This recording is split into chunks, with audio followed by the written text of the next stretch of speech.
My guest today is writer-director Adam J. Graves, who is a philosopher-turned-filmmaker who holds a BA in South Asian Studies and a Ph.D. in the philosophy of religion from the University of Pennsylvania.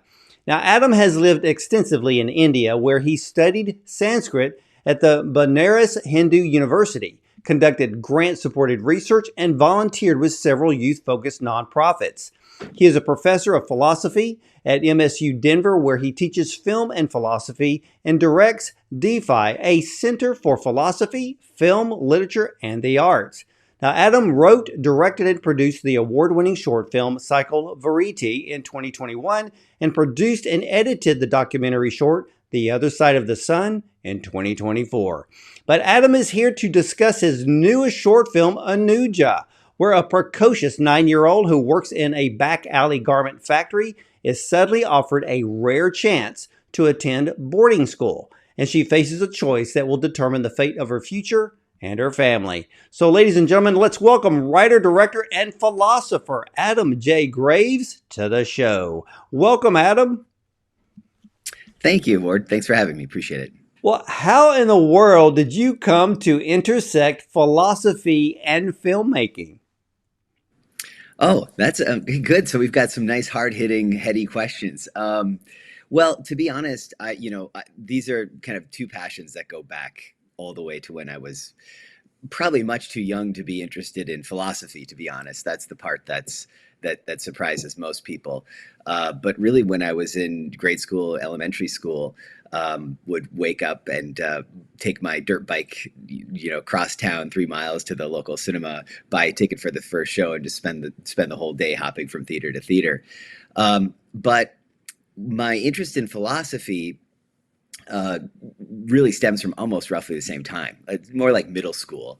And I started noticing about a decade ago in my teaching of philosophy that film was an incredibly useful tool. So first I was kind of thinking about it as a tool to kind of get at certain philosophical problems that oftentimes defy kind of discursive forms of analysis. And over the years, I just started realizing that film was just an incredibly philosophically rich medium, and that these two passions of mine really weren't all that distinct. My interest in philosophy, or one of the things that I'm known for, my book on the phenomenology of revelation, deals with the problem of how philosophy, which is a mode of analysis that's based on conceptual understanding, can kind of grasp or treat human experiences that defy concepts. And I feel like film turned out to be a really interesting example of human experience that defies concepts. I mean, all arts are like that to some extent, right? If you could say what you want to say in a film in the form of an essay, you're probably better off just writing the essay. So yeah, I turned to film and filmmaking as a way initially to kind of explore, well, both to kind of scratch an itch that I've had for a long time to make film, but also to explore some philosophical issues, whether they be moral issues, issues about personal identity, issues about the nature of human existence. When I watched ANUJA, what I love about this film is that you were able to take a story really based on, real life, and it has this documentary type feel to it, but there's actual acting in this film. And I rarely ever see this type of combination in filmmaking. And I know it's been done by others, but you really raised the bar by combining these elements into this film, which I found really just stellar. Well, thank you. I take that actually as high praise. I mean, I'm really appreciative of that comment, in part because I think it attests to the ways in which we tried, we wanted the film to be as authentic as possible. It's not strictly based on a particular story. So it is a narrative fiction film that's drawn from and based on research on children who are engaged in child labor in the garment sector specifically. And so we did, we studied we can examine case studies. We met with nonprofit organizations that that work with these children. We met with the children themselves, and we crafted the story based on those experiences and what we learned about those children and the kinds of challenges they face, the decisions that they face. So it is really a fiction film. It's a fantasy in some way, but we wanted to make sure that it was rooted in an authentic experience, that it was rooted in a kind of authentic human experience, and that it stayed true to the lives of the children, whose stories are in some sense being kind of serving as a form of aspiration, basically, source of aspiration, I should say. Well, you said you have spent years in India. For a lot of people who may not be well versed in India and Indian culture, do they still go by the caste system there? Well, the caste system has been illegal for years, decades, but caste issues persist, of course. I mean, it's the same. I don't want to say the same, but there's a kind of a rough analogy to, say, racism in America. These are two different phenomena. They have different kind of historical antecedents, but there is still a rough analogy that can be made. And the civil rights movement that took place before my lifetime, a decade before my life, but of course we're still working through some issues associated with race in America. Many issues associated with race in America. Well, I was understatement of the year, right? Yeah, so, exactly. Oh, yeah, big time. Well, I was kind of wondering, because I knew when I was in high school, and you're taking world history, and when they talk about India, and India's always been used as the example, and about to teach what the caste system is all about. So I was kind of wondering, does it actually still exist there? Because when it comes to film, we think of Bollywood. Yeah. Well, but when I say caste has been outlawed, I mean caste discrimination has been outlawed. Of course, caste still exists, and there are certain castes that laws have been passed to kind of accommodate and try to kind of welcome into society in ways that they had been excluded in the past. So yeah, so it's true. I mean, I don't think you don't see a lot of caste issues being worked out on screen in Bollywood pictures, but it can be there, definitely, and it's a problem. To me, I just want to tread lightly, because I grew up in America, and we have our own societal issues, and so I'd hate to harp on those of another country. But yeah, I mean they're working through it, and caste has it has ancient origins that go back to the days of the Vedic times, Oh yeah. and it's associated with the religious traditions and mythology, and of course in today it's also one way in which society is kind of stratified. But we have class in America. We have kind of various forms of class exclusion in America, and again, these are kind of rough analogies. In ANUJA's case, there's definitely some hints regarding caste issues, and you picked up on those. Yeah, and that's why I brought it up. But what actually led you to create a short film about children working in the streets and the factories in India? Well, I knew I wanted to. So first off, I should say that my wife and producing partner, Suchitra Matai, who's a Guyanese American artist of South Asian descent. That's a mouthful. Her family is traced back to Uttar Pradesh, which is a large state in northern India, and they left India. Her ancestors left India during the British Raj. They were basically taken as indentured laborers to Guyana, South America, and that's where my wife was born. So her ancestors worked the sugar fields and were probably, quite frankly, of low caste.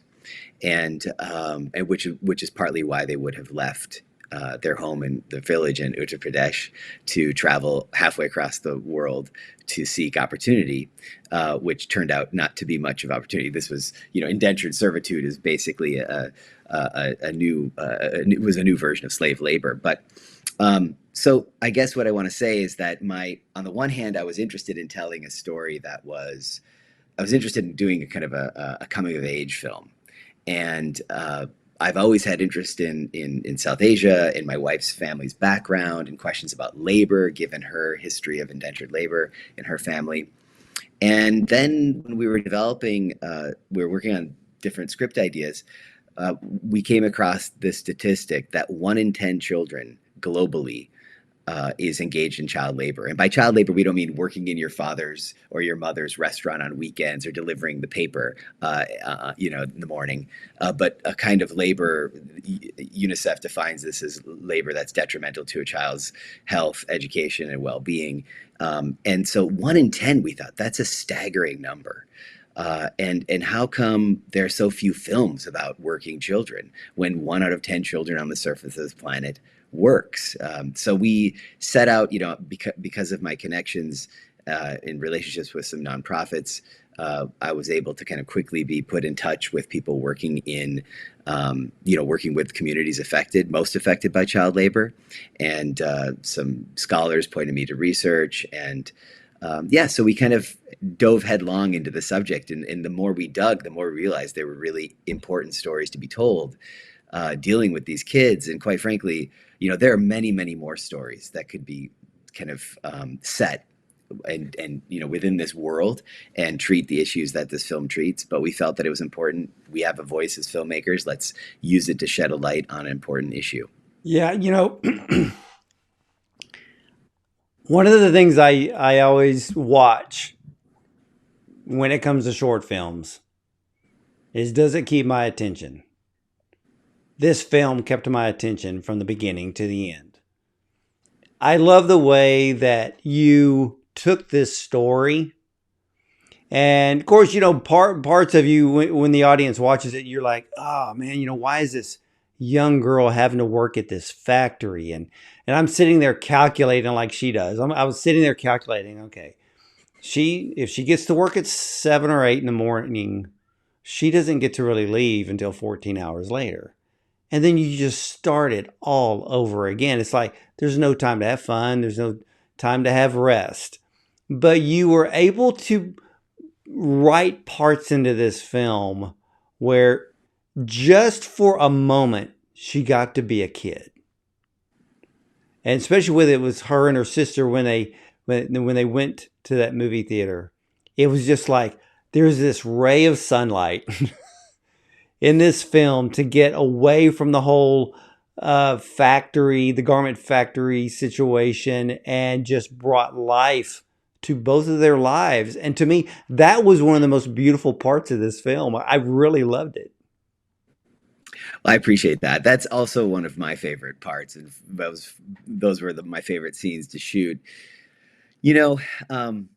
In meeting these children, I have to say, most of the children that we met with were children who are no longer working. Some of them are, but most of them are now attending school, and in this kind of various complicated situations. Some of them live in orphanages. Some of them live with their families, but attend a day school that organizations like Save the Children then kind of try to offset their parents' their household income by providing them with services and resources that they no longer have because their children are no longer working, but rather they're going to school. So, but one of the things that we discovered very quickly was these are kids, and being a kid there's still something universal about childhood. Even though these kids endure under very difficult circumstances, they still have an incredible capacity to find kind of the magic. They're still mischievous, they're still, playful. And so that's one of the things that I wanted to make sure the film captured was the imagination that these kids have, the incredible capacity to find joy while living in these incredibly harsh conditions. And we wanted to capture that. We wanted to pay tribute to that element of these kids. And at the end of the day, we wanted to make a movie that these kids would enjoy watching too. It was important. They are not just our inspiration, but to some extent, they're the most important audience. And we finally, just about less than a month ago, finally organized a screening at the children's home run by the Salam Balak Trust in Delhi. And it's the children's home where the lead actress of our film now lives and attends school. I don't know. I don't want to jump ahead and maybe anticipate a question, but Sazda Patan, the young 9-year-old, now 11-year-old, who plays the lead in this film, was living on the streets, living on the streets alone with her sister, effectively, and working in different ways. She was begging outside of the Hanuman temple in the Paraganj in Delhi, and this was only a few months before we went into production.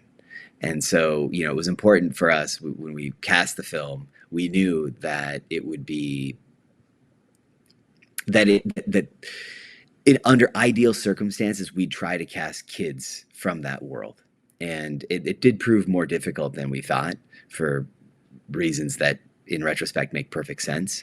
But Sazda was, as you know, she's just an incredible actress. I mean, she's so gifted and so remarkable in so many ways. Well, that's the thing that's the thing I was watching, because when I first watched the film, I didn't know that she came from Salam Balak residential home.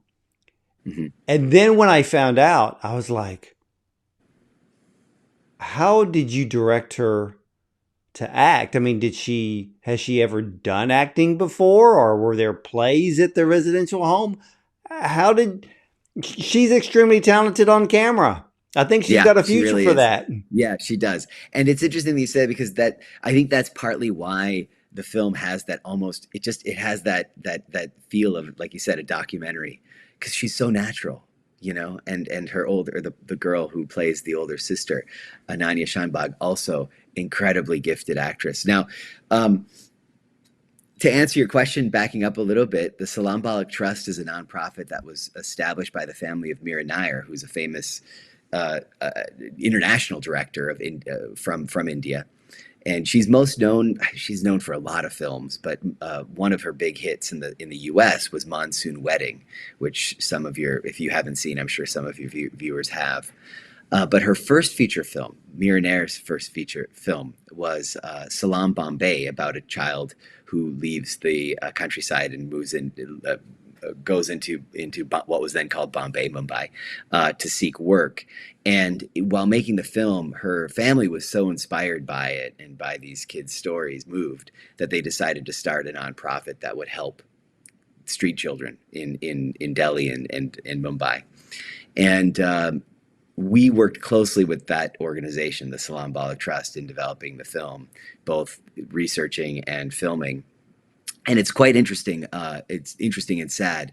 Every day, roughly 100 kids show up in the Delhi train station from the countryside with nothing but the shirt on their back, if they have a shirt on their back. And these kids, so it's a deluge of children who are, entering the city. And these are kids between as young as 4, between the kids, we're talking about between 4 and 14. So very young children, oftentimes coming in alone, sometimes coming in with a sibling. And the Salam Balak Trust tries to provide an informal environment where they can be kind of brought back into a kind of educational system, and they try to provide them with food and resources. And not all these kids, there's so many of them, not all of them they can't provide services to all of them. So what they do is they have these little centers around the train station, and the kids who gravitate to those centers and who really show an interest in coming and learning, eventually they enroll them in more formal school, and then eventually, if they choose, they can they can move into one of their residential homes.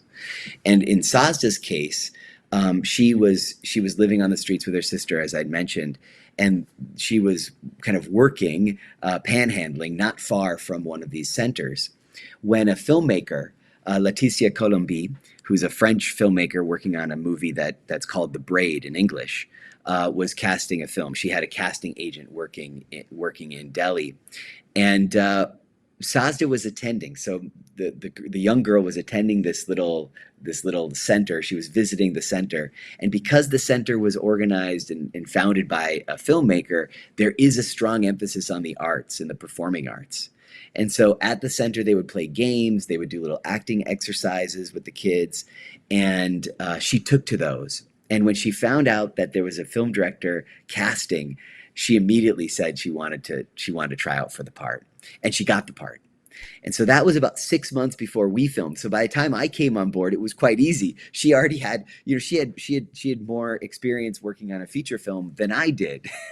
um, and so yeah. So when we were casting and we were working with the Salam Balak Trust and some other organizations trying to get self tapes from children, uh, Pankaj Gupta, who's himself an alumni of the Salam Balak Trust, and who's a good friend of mine and a collaborator on the film, he said, "You've got to wait for this self tape from Sazda." She was actually filming, she was in production filming this French feature film, the Braid, while I was casting. And so we couldn't get a self tape. We were waiting and waiting and waiting. And then finally, when, at some point when they had a break between days, she Pankaj, filmed a self tape of her, and it was just mind boggling. Like, we knew immediately, this is the girl we need to cast in And this she film. still lives at the center? She does. Yeah, she does. And in fact, before the first film, she was only really kind of informally attending the center. Now she's moved into the center. She has a home at the Salam Balak Trust, and she's thriving at school. She's learning how to read and how to write and math. And what's one little kind of anecdote I'll share, you may or may not find it amusing. There's a scene in the film, you remember, where the older sister is kind of teaching the younger sister how to read.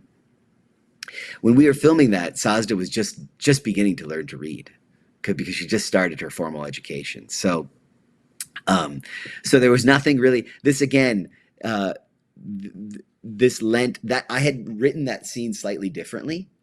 And when I kind of got a sense of where Sazda was in her education, we decided to frame it a different way so that it became a really authentic moment between her and her older sister, where her older sister's kind of helping her, looking over her shoulder, helping her read through, the marital ads of the matrimonial section of an Indian newspaper, and she's actually kind of sounding out the words, and a lot of that's just real. So one of the probably the best trick as a director is to not direct, but rather to capture something that, especially with children, trick them into a situation where they're just being themselves, but they're being Yeah. themselves within the context of the narrative and the And I character. and I remember that scene because that was leading up to where she was supposed to go to the boarding school to take the test. And even the opening scene of the film, and I had to watch the opening scene twice. Yeah, yeah, But what I loved about that scene is that it showcased a child's imagination because her sister's telling her stories and she's trying to visualize what's happening in the story, and even I'm sitting there watching and visualizing the story myself, because that's what I loved about this film, is that the story is very powerful. The acting was fantastic. Um, the cinematography. I mean, who was your cinematographer? Because wow, what a stellar job. yeah, yeah. I just let me say that this film, I'm lucky to be associated with it. I mean, it was such a talented group of people who made this film amazing. I mean, I really am proud of it, but not because of my contribution, the contribution that other people made. Akash Rajay, who's a Mumbai-based cinematographer. Uh, he's now come a long way since we shot the film, to be honest. But at the time, he was kind of just beginning his career. He'd worked as, assistant camera on a number of kind of more Bollywood like productions, and he'd shot some really amazing short films. and commercials. But he was such an incredible collaborator. He read the script. He told me he read the script and then he shared it with his mother, and his mother, who was a teacher, just wept or sobbed, and so he knew he wanted in. And early on, he and I just became creative partners, and we did our location scouting together, of course, as you typically do. But he really became part of the core team in a way, I think, that goes above and beyond typical. DPs obviously always make an important contribution to a film, but he was really part of the inner circle from very early on. He went to the Prague Film School, and which is interestingly, there are a lot of South Asian filmmakers who go to the Prague Film School, I learned. And so through someone I knew who had attended the Prague Film School, a really talented filmmaker based in France, Laura Salinak, I was put in touch with Akash and a number of other really important collaborators, Kshitij Saini, who's based in Delhi. And I decided early on that I wanted to make sure that I built my entire creative team, in India. That we used an all Indian crew. The creative team is mostly based in India. My wife, of course, and our fantastic editor producer, Krishan Nayak, they're both based in LA. But yeah, so Akash cinematography, I mean, it's genius. He's just so fantastic, and couldn't be happier with how it came out. Of course, he's told me, he said, God, Adam, if only I could go back. And this is how every cinematographer thinks, I'm sure. He's like, if only I go back, I've learned so much since we shot ANUJA. I do this differently and that differently. But yeah, I think it really, is beautiful. It came out spectacular. But I have to ask, the gentleman that played the teacher, I feel that I've recognized him from another film. Is he a well-known actor? Because he looks very familiar. I'm not sure if he's acted in any English language films. He's both. So the actors who play the teacher and the factory owner are both prolific actors within India. And kind of within Bollywood, a lot of times playing character actors and whatnot. But Nagesh Bosley, the man who plays the factory owner, he's a bit of a celeb in India. He's had lead parts in major shows, and if you follow Marathi cinema, which is another major language in India, he's very well known among people who watch Marathi cinema, and he's been in a lot of Bollywood films, and he's acted actually alongside people like Dev Patel in Hotel Mumbai, which is a really interesting, well-made movie. He played the chief of police in Hotel Mumbai, and the story goes that there's a scene where Nagesh is supposed to slap Dev Patel's character in the face, and I think Nagesh was telling me this story. I'm probably going to botch it, but I'm just going to tell it my way, and he can correct the record later. So Dev Patel was telling Nagesh, let's just do this in one take, okay? So don't hold back, don't just give me a little pat on the cheek, because then we'll have to continually redo it. So just go ahead and give me a real swat. So anyways, they say action, and Nagesh, who's this, he's like this strong man, goes up to Dev Patel and apparently just slams him on the floor. and apparently from that moment on, they were like best of buds. Like Dev Patel got up and he was like, yes, we got it. But you probably had like a slap mark on his face. And so when he shot this movie, I don't know if you saw this movie, Monkey Man, that Dev Patel just recently produced, directed, and starred in. It's an action flick. Really interesting. It's an interesting action flick. It completely breaks the mold. Nagesh was going to be in that picture, but unfortunately, in the editing process, the scenes that he was in didn't make it into the final version for all kinds of reasons. But yeah, so Nagesh is definitely, you may have seen him. Yeah, because he also, the factory manager, he looked very familiar, and I'm like, I've seen both gentlemen some way, somehow before, because I'm like, they're familiar. Very familiar. But yeah, what they have the best scene, I think one of the best scenes in ANUJA was where the factory manager uh gives the young girl ANUJA a math equation, and when she answered it, he looked at her and he's looking at the calculator. He goes, "Ah, you're close." And I'm thinking, no, she's spot on. Let's see what happens. And then when she made the statement, I'm like, oh, now that raises her intelligence level on another plane. So she walks off and he's thinking, and then when he goes to calculate it, he's like, oh my gosh, this girl is like super smart. Yeah. I love Call that it the Rain scene. Man moment.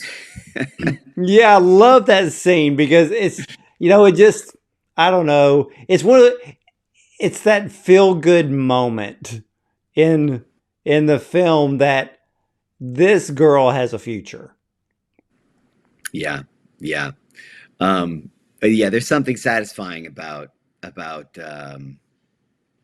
that scene. I agree. It's really well performed, and it just it does. I think it hits the right note.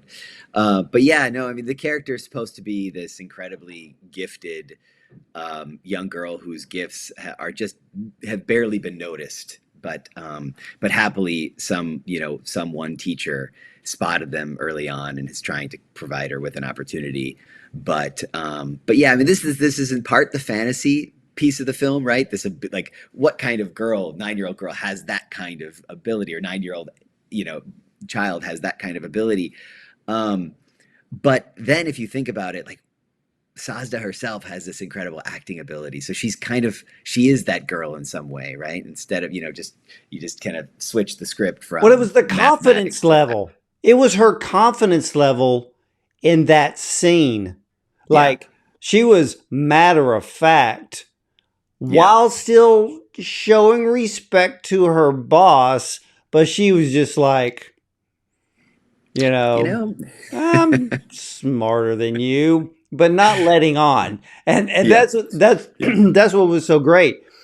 What I I also think smart kids have this experience a lot, by the way, where they're almost ashamed of the fact that they're smarter than the adults who instruct them.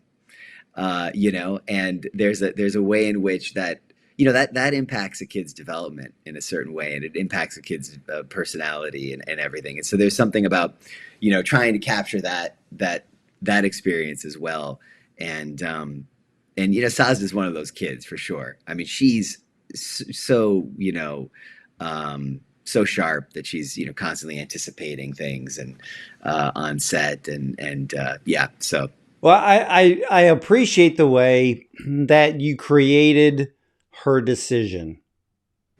If she is she going to go to the factory, or is she going to try to make that date and time at the school?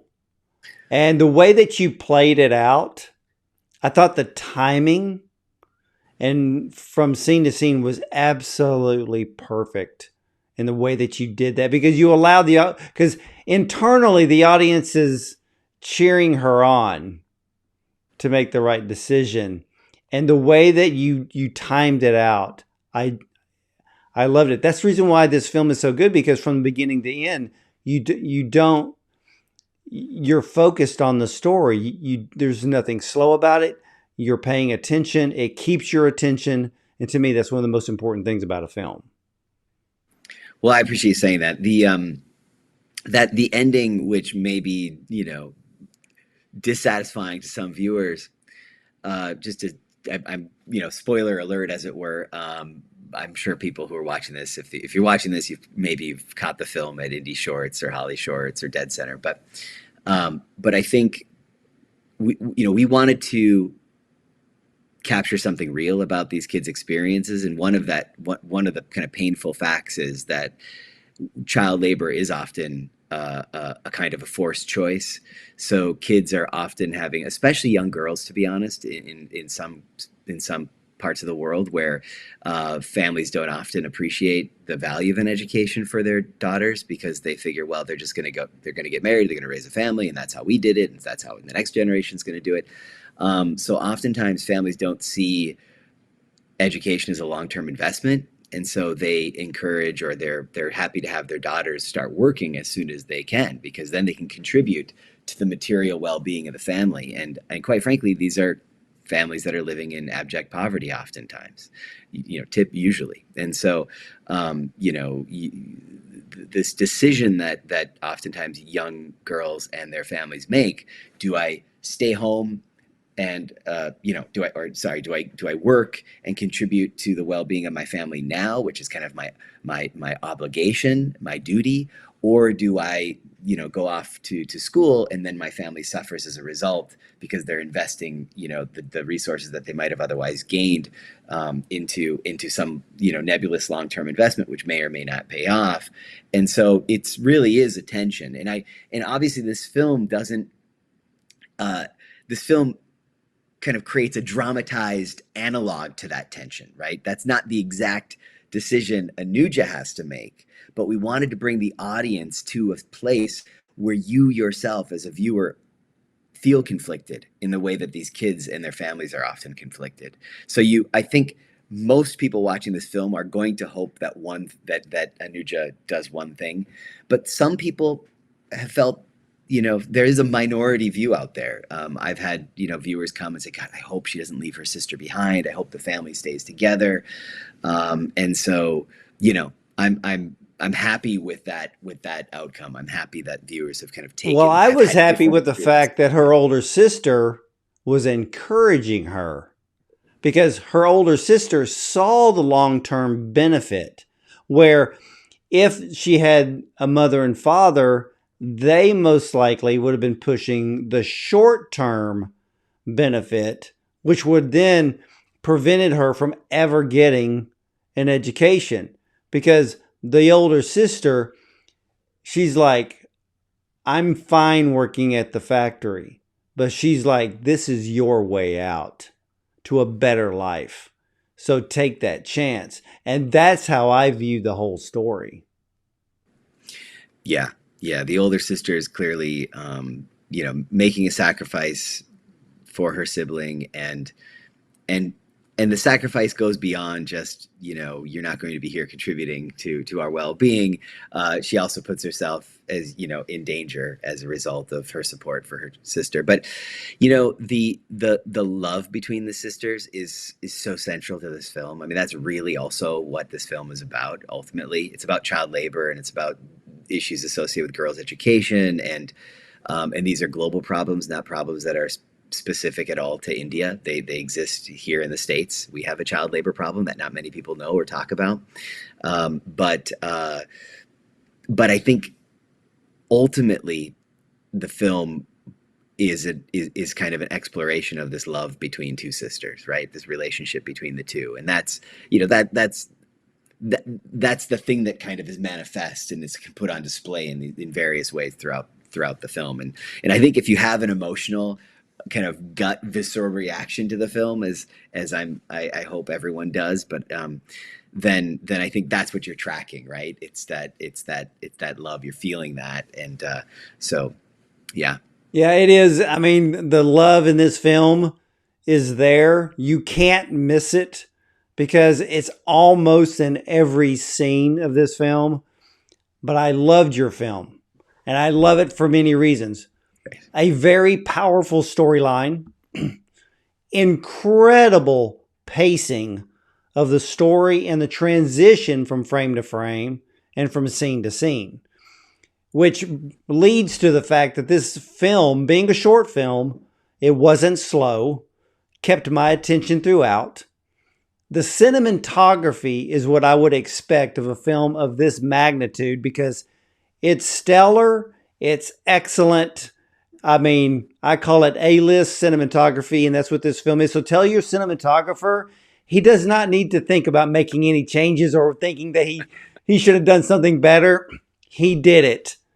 And I wouldn't change a thing, but you also gave the audience the anticipation Saja's decision, which was beautifully done.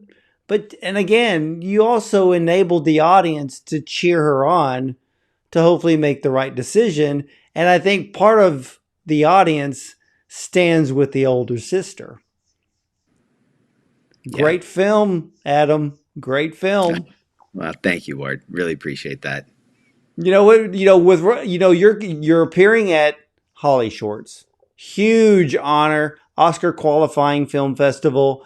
With early showings of the film, what have been some of the audience's reactions to it? I'm really excited by the responses we've had. People have really, well, I will say, so we premiered at Dead Center, which is an Academy qualifying film festival in Oklahoma City last month. And just this weekend, we'll be at Indie Shorts. And so I've only had these two screenings at Dead Center with live audiences where I don't actually know the people watching, and people were so enthusiastic about it. They came to a panel that I was on at Dead Center and a party that a good friend of mine threw for us there. So the responses have been fantastic, and and I will say that we've also I've had a lot of support since making the film, sending it out to people kind of in the industry, and a lot of people have taken the film under their wings and have really helped support our journey. And I don't want to name names necessarily because these are people operating behind the scenes, but I'm so appreciative to those who've really taken the film on as a kind of passion project and who are helping us kind of guide our festival circuit and a potential Oscar run, and then really, and this is really important, Shine Global, which is a nonprofit film production company that has a couple Oscars, has an Oscar and a couple Oscar nominations under its belt for films like War Dance and Eagle Huntress and Liana and Innocente, which won Best Picture, Best Documentary Short in the Oscars, I think in 2000. I forget which year, a couple years back. But they've taken over as well to help us kind of strategize and organize a social impact campaign. So we hope to use the film as a vehicle to make positive change in the world, to raise awareness about child labor. And so we'll be doing more of that in the weeks and months to come. And of course, if anybody is interested in being a part of that journey and helping spread the word and using the film as a vehicle for sparking conversations about this really important topic, which, by the way, child labor is not a problem out there. It's a problem that we ourselves are complicit in some ways, right? Because a lot of the products we buy, whether we know it or not, are produced with through the work of children. And so it's important for us to be conscious of that fact and to make decisions based on it. So anyway, so if people watching this are interested in getting involved, please reach out to me at ajgravesfilms at gmail.com. But you can find, just Google ANUJA, the short film, and you'll find us. So yeah, there you go. I mean, ladies and gentlemen, when ANUJA, a precocious 9-year-old who works in a back alley garment factory, is offered a rare chance to attend a boarding school, then she is faced with a choice that will determine her fate of her future and her family. But ANUJA is a short narrative film that was created with the help of the Salam Balak Trust, a nonprofit organization that provides food, shelter, and education to thousands of street and working children. Now, the character ANUJA is played by Saja Pathan, who lives at the Salam Balak Residential Center that provides a home for girls rescued from the streets of Delhi. But her acting is literally amazing in this film. Stunning should be the word, especially for someone who is only 9 years old. But ladies and gentlemen, this is a must-see short film. And if you are attending HollyShorts or any of the film festivals where ANUJA will be appearing, you need to sit down in the theater and just receive this film because it's memorable, which makes a great short film, and it's powerful, but it's a true life story that, yes, it was written, but it does have a documentary feel in a good way. But I know that this film has long life to it because it's going to show everyone on the global scale that, well, children need to grow up and be imaginative and have fun and be kids and be fed, be given shelter, and be given an education. So as for me, I can't wait to see what Adam J. Graves creates for us next. So Adam, I want to thank you so much for coming on to the program to discuss your work and this amazing film, ANUJA. Thank you very much. Really appreciate you having me. Well, ladies and gentlemen, you can catch all of the replays of our interviews with the top film directors and producers, screenwriters and actors, and more on Bond on Cinema. So I want to thank you for watching. And as for me, well, I'll either see you at the movies or from the red carpet.